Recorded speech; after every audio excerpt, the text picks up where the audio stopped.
எங்கள் வாழ்வில் நாங்கள் எதற்கு எவ்வாறான அர்த்தத்தை கொடுக்கிறோம்?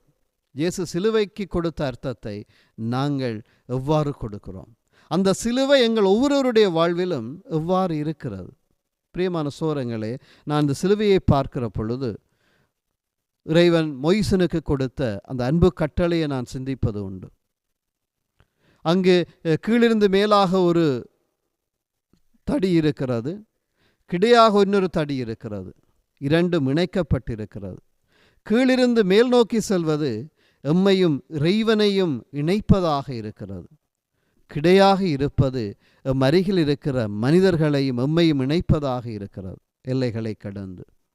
ஆகவே அந்த சிலுவை ஒரு அன்பின் சின்னமாக மாறி இருக்கிறது, அல்லது மாற்றப்பட்டிருக்கிறது.